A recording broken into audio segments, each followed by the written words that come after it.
जीवन क्या है ये जीवन? हम जन्म लेते हैं, बड़े होते हैं, हमारे माँ बाप हमें पालते हैं, फिर उनके धन से हमारा बालपन बीतता है, फिर हम बड़े होते हैं, हम विवाह कर लेते हैं, हमारी संतानें होती हैं, हम उनको पालते हैं, फिर हम वृद्ध हो जाते हैं और एक दिन इस संसार से चले जाते हैं। क्या यही जीवन है? आता होगा ये प्रश्न मन में कई बार, है ना? अब तनिक जल की यात्रा देखिए। सागर से भाप बनकर उठता है, मेघ बनकर बरसता है, फिर नदी बनकर पुनः सागर में समावेश करता है। किंतु कभी ये प्रश्न नहीं करता कि उसका जीवन क्या है, उसका उद्देश्य क्या है।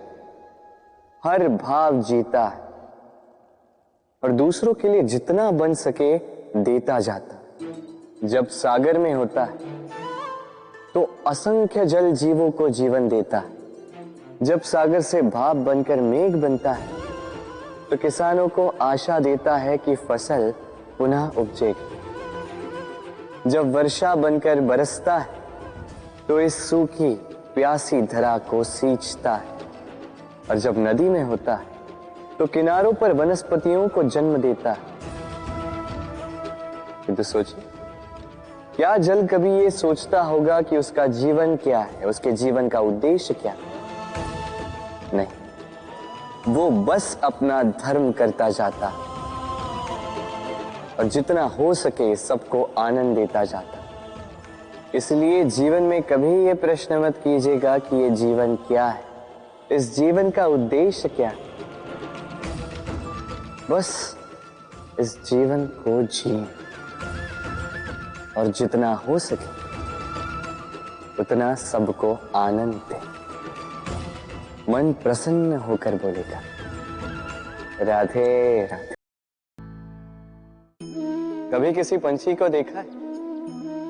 जब उसे अंडे देने होते हैं तो वो सर्वप्रथम एक स्थान खोजता है, एक स्थान जो वर्षा, धूप, शत्रुओं से सुरक्षित हो। फिर वो अपना घोंसला बनाता, फिर अंडे देता, और फिर जब उन अंडों से नन्ही संतानें निकल आती तो उन्हें भोजन देता, उनकी सुरक्षा करता। परंतु जब उनके पंख निकल आए तो ना उन्हें भोजन देती है, ना ही उन्हें घोंसला बनाना सिखाती। उड़ने की कला सिखाती है बस। फिर वो नन्ही संतानें उड़ने की कला सीखकर स्वयं अपना भोजन लाना सीख जाती, स्वयं घोंसला बनाना सीख जाती। और हम मनुष्य क्या करते हैं? संतान के बड़े होने के पश्चात भी उनकी चिंता में सूखते हैं, प्रयास करते हैं कि उनके लिए घर बना सके, और अपनी संतान को और भी शक्तिशाली बनाने के स्थान पर पंगु कर जाते हैं।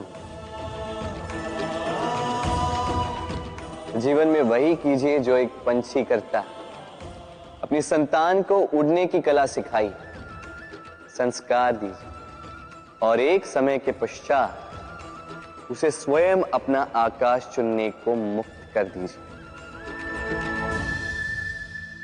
राधे राधे।